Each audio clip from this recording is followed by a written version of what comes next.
Sejam bem-vindos ao Chá de Trovão com mais um anime das primeiras impressões de julho de 2024.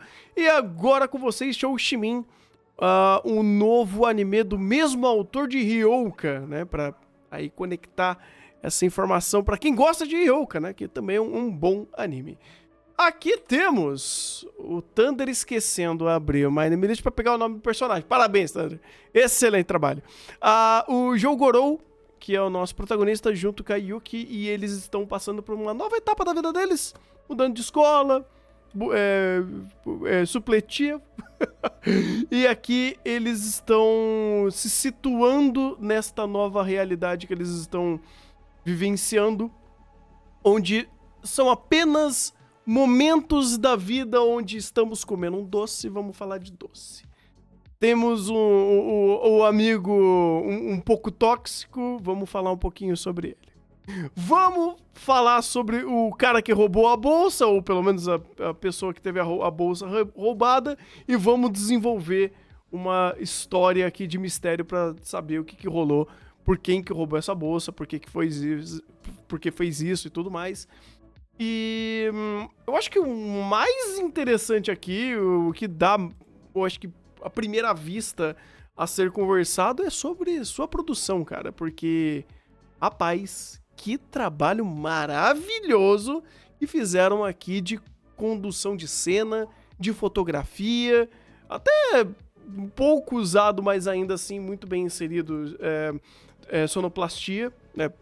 Sonoplastia muito mais do que insert song, no caso. Mas, cara, é um anime muito bonito, um anime muito bem composto. Tô, assim, impressionado com o que eles fizeram aqui. É um detalhe da produção, eu gosto da moldura que eles usam, eu esqueci a proporção, eu acho que é 21 por 9? Não lembro agora. Aquelas letterbox de cinema, eu também nunca sei o nome técnico disso. Que é inclusive pra ajudar na ambientação de mistério. O uso de sombra, puta que pariu, ajuda pra caramba. Uhum. Ainda mais com esse nível de detalhamento de cenário, eu acho que fica muito bonito. Fica. E ajuda principalmente pra esse ponto, porque toda a questão de apresentação e informação é usado pra ser apresentada de maneira densa. Até porque os protagonistas, na real, são muito densos, porque eles são hiper fãs de mistério. Só que eles querem se conter pra, como o próprio título diz, se transformar ordinários. Eles estão disfarçados, são lobos em pele de cordeiro, veja bem. Então, pô, uma cena que eu adorei foi a cena do início, quando eles estão no restaurante. Porque, mesmo que quando o Jogoro fala um diálogo expositivo sobre a questão do bolo pra Yuki, é um diálogo que denota muito mais sobre ele e o quanto hiper racionalizador ele é pra uma coisa tão simples, ao invés de tentar só aproveitar ou dar de fato destaque, a Yuki gosta disso porque isso. Então, eles têm um texto que sabe muito bem dar informações pra fomentar essa questão de mistério. E ainda mais como autor de Ryouka, ele tem um pouco dessa vibe de os mistérios são muito mais mundanos, são umas situações bestas, tipo, roubou uma pochete e pra depois descobrir que era só pra enfiar uma carta de amor e no desespero acabou levando a pochete junto. Aí, só nisso, você tem tanta ideia pra apresentar esses elementos, ou do detalhe de roupa, de posicionamento de personagem, que você vai acompanhando esse mistério junto. E é muito interessante isso pra quem gosta. É bem denso, bem cheio de detalhes, assim, que acabam agregando bastante, cara. Uhum. Assim, o que você subentende como densidade? Densidade de informação, de palavra, texto? Não sei. É uma forma de Então, ser densidade. Porque densidade é mais questão de palavra. Pois então, é. porque assim, faz um teste, tira a legenda e assiste o episódio. Tu ainda vai entender. Ah, não, Sim. total. Então, assim, mas o texto, não importa. De fato, o texto não importa, porque se literalmente tu olhar pra tua tela, a direção vai te contar tudo o que aconteceu e tu vai entender. Então, assim, o que eu acho interessante dele é como ele consegue ter um storytelling muito interessante, muito didático, em uma situação e um contexto completamente boring. Porque assim, o contexto não é engajante. Não é o herói saindo na aventura. Não é o Sherlock Holmes resolvendo o mistério. Não é o Scooby-Doo resolvendo o mistério. Ele não tem essa perspectiva e essa ótica na forma dele apresentar. Então, e isso também concatena com a mensagem principal. Irmão, como que tu vai ser o lobo disfarçado de ovelha se tu tá querendo resolver o mistério como Scooby-Doo?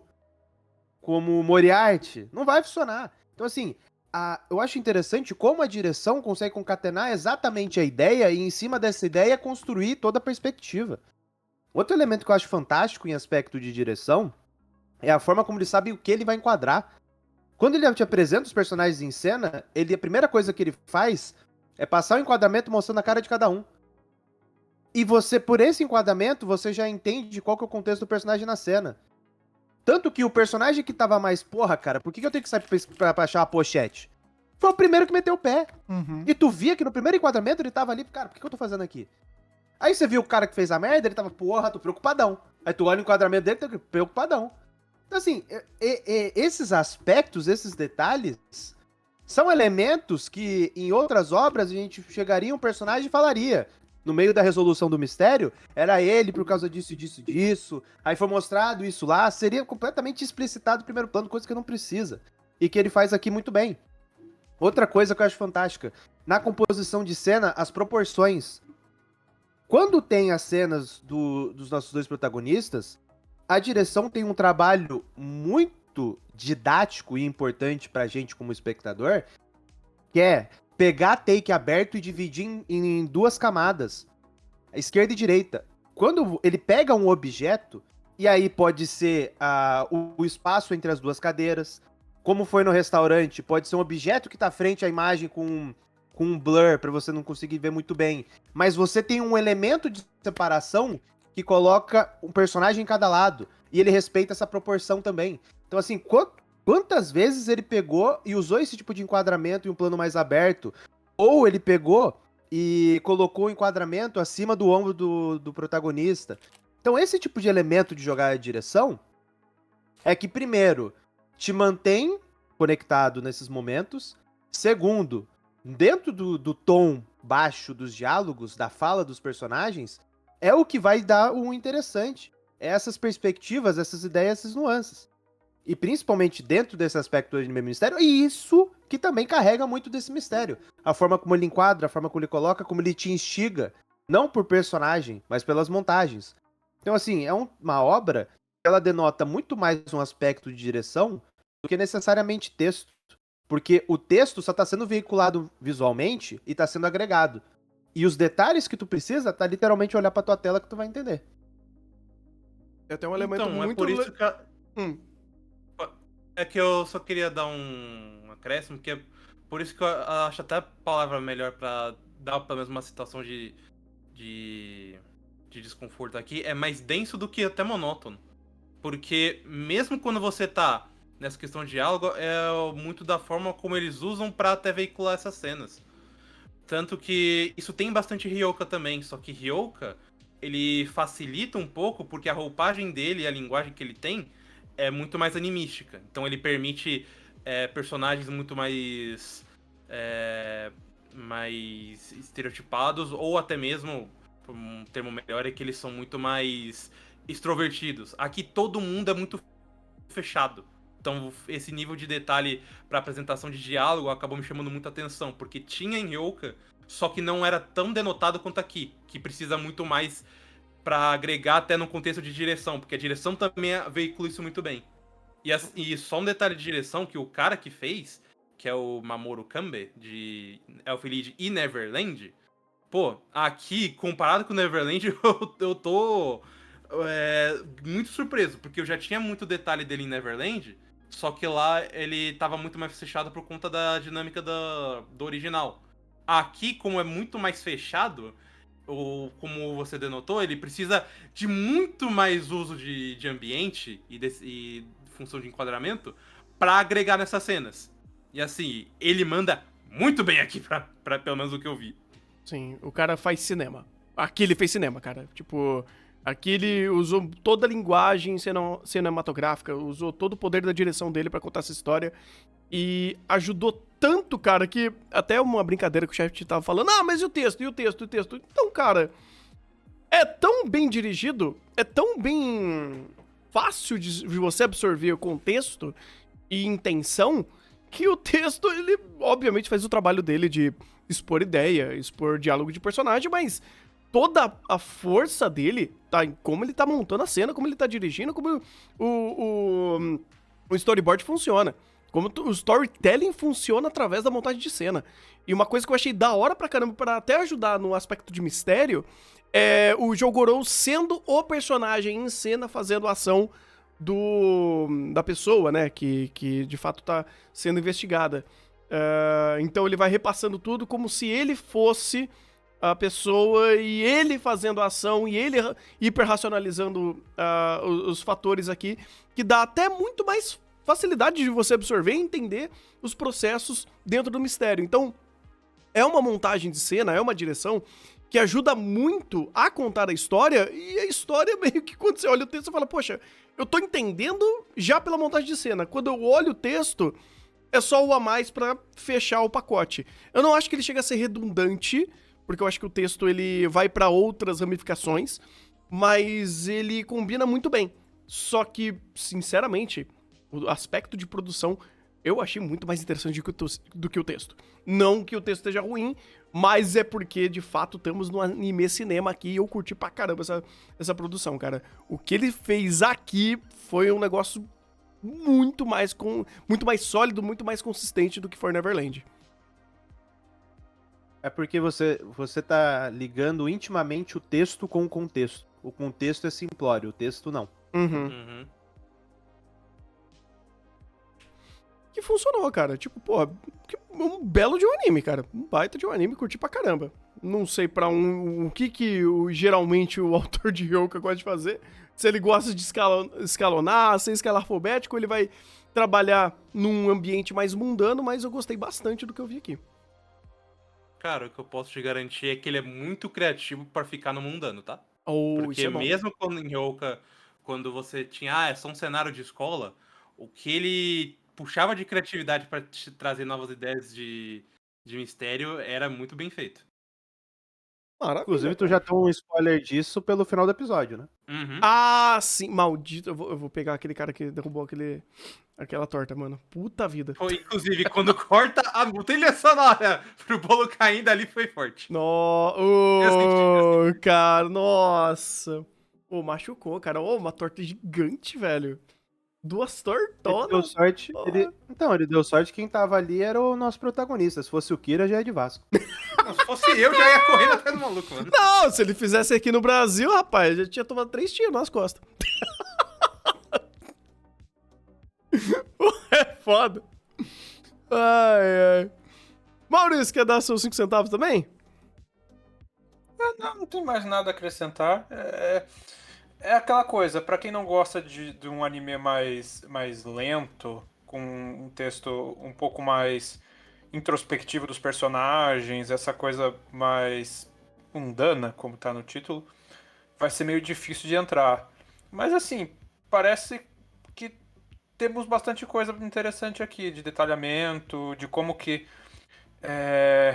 ele usa a produção visual para te mostrar todo o subtexto, mostrar o que está acontecendo, e usa muitas vezes o texto para denotar o aspecto mais mundano, o aspecto mais leviano da situação. Então, ele está mostrando ali reação de personagem na questão ali no mistério do roubo da pochete. Daí você já, pela reação de personagem, você já consegue já estar inferindo o que está acontecendo, enquanto no texto tá a preocupação ali da torta, né, o personagem que acaba logo por causa de comprar a torta com a amiga. Então é uma junção interessante que ele vai fazendo as coisas. Ou mesmo essa cena aí, pô, os dois estão na lojinha ali, fazendo qualquer coisa, o plano de fundo tá os delinquentes, e, pô, o mundo está rodando, independente desses dois. e pelo mundo está rodando, independente desses dois, a gente tem essa cena da torta. Então, legal, muito detalhamento. Não sei, talvez é muito tempo vendo anime genérico de fantasia, de porradinha, de essas coisas, a gente se já acostuma de ver uma obra que ela é mais... acho que também lento não é a palavra que eu estou usando certa. Mas que tem esse ritmo não tão agitado, que tem um ritmo mais próprio, mais introspectivo dos personagens e tudo mais. Não é ruim, mas vai depender de você estar no clima para ver esse tipo de obra. De fato. De fato. É uma obra que te exige. Ela não é o padrão que a gente tem como entretenimento. Sim. É, Sim. isso é verdade. Isso é verdade. Você tem que Mas, prestar assim, um pouco de atenção, entrar na dinâmica da própria cena. Ela tem o seu próprio tempo de montar a cena. Mas, assim, é fantástico a forma como ele compõe a cena, cara. Você pega, assim, no enquadramento aberto, você pega os eixos que ele tem pra trabalhar, e, cara, ele pega um ponto visual de início, principalmente em take aberto, cara, é lindo como ele compõe. Principalmente disposição de personagem. Por que que o enquadramento tá em aquela disposição? Por que que é essa distância? Por que que ele tem essa amplitude do fundo? Tudo isso comunica, tudo isso passa ideia. Não tem um porquê ele não tá com o enquadramento fechado no rosto dos personagens. Tem um porquê ele quer dar um enquadramento aberto e mostrar toda a estrada, toda a ponte. Tem um porquê ele abre enquadramento em determinados momentos pra mostrar o fundo, em outros ele coloca blur e outros ele não coloca. Então, assim, tudo tem um porquê, e isso que eu acho mais fantástico, isso que eu acho mais lindo, mais bonito, rico. A forma como ele compõe, como ele respeita isso, como ele apresenta essas ideias. Pô, isso daqui é um deslumbre visual, pô. Isso aqui é sacanagem. Mandou bem demais, cara. Pô. Tá aí. Segundo anime cinema da temporada, né? O primeiro foi o... Ginmai Seikatsu. Eu sempre esqueço o nome dele em inglês. Tá aí. O Shoushimine sendo um outro anime muito cinema da temporada. Isso é excelente. Uma ótima recomendação pra quem gosta desse tipo de anime. E tá aí. Felizmente, mais um anime das primeiras impressões que sobrevivemos por falar de um anime bom, cara. Pô, tô ficando mal acostumado. Daqui a pouco vem mais uma enxurrada de pedrada e a gente fica triste de novo. Mas é a vida. Tá aí, se vocês gostaram, deixa seu joinha, compartilha com todo mundo. Se você é novo, se inscreve aqui no canal. E também não perde as nossas lives lá na Twitch, que fazemos de segunda a sábado a partir das 2 da tarde para ver estes animes, para fazer esses vídeos pra vocês, pra fazer um monte de outras coisas. Tem um calendário a todo dia, das 2 até as 10, 11, até onde a gente tiver calendário pra fazer. Então é isso, um bom anime.